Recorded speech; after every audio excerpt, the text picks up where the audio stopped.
पवित्र सावित्री व्रत सहर ठारू आरंभ करी पुरपल्ली रे अति धूमधाम रे पालित होई जाईछि। गजपति जिला सदर महकुमा पारलाखिमुंडी जगन्नाथ मंदिर रे पवित्र सावित्री अमावास्या महा आडंबर रे पालित होईछि। साधवा नारी माने सकाळु स्नान सारी नूतन वस्त्र परिधान करी जगन्नाथ मंदिर रे पूजार्चना करिसंती। स्वामीर दीर्घायु कामना करंती। सावित्री पूजा पई चूड़ी सिंदूर कलामाड़ी अलता सांगकु विभिन्न फल आंब कदली लिचु खजुरी कोड़ी ताल पणस जामुकोड़ी प्रभृति फल पाचिला फल सह नुआ साड़ी आनी पूजार्चना करती। बहु खुशी और आनंद उल्लास रे महिला माने स्वामींकर मंगल कामना सह दीर्घायु पाई ठाकुरंक निकट रे प्रार्थना करती। सेहिपरि पुरपल्ली रे सधवा नारी माने उपवास रही स्वामींकर मंगल कामना करबा सहित स्वामींक दीर्घायु कामना करी पवित्र सावित्री व्रत हस उल्लास रे पालन करछंती।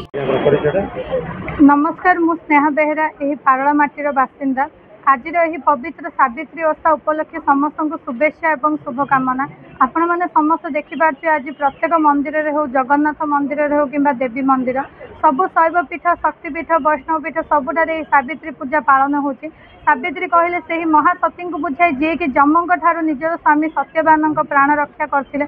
जहाँकि आमर वर्तमान समाज हो कि पुरातन काल रे नारी जो आमर पतिव्रता ताहार एक सुनाम परिचय दे थाउची एवं समाज को एक सुंदर वार्ता दौची जे निज परिवार पाई निज स्वामी पाई सावित्री हो कि जेकोसी नारी किछि मध्य करिपारे से पाखरे भगवान मध्य बेले बेले हार मानती किंतु ताहा आमर विधिर विधान मायार खेल थिला। वर्तमान मध्य आपण माने देखि पारते समस्त मंदिर रे एठी एकत्रित होई मिलित भाव में पूजा करछन्ती। हुळहुळी सुना जाउची।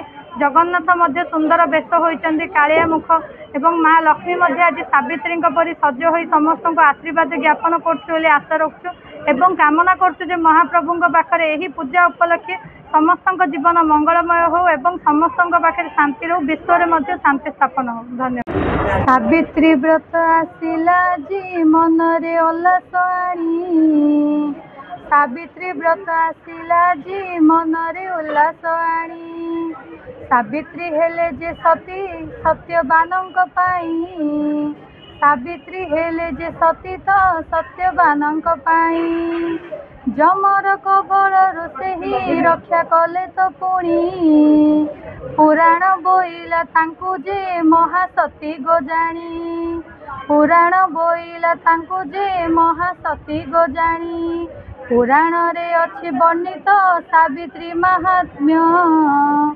शुणिले पुणी पूरण हुए अशेष मनस्काम शुणिले पुणी पूरण हुए अशेष मनस्काम चतुर्धा मूर्ति एठारे विजय अछंती पुणी सावित्री सत्यवान कथा चाल आसीबा शुणी सावित्री सत्यवान कथा चाल आसीबा शुणी।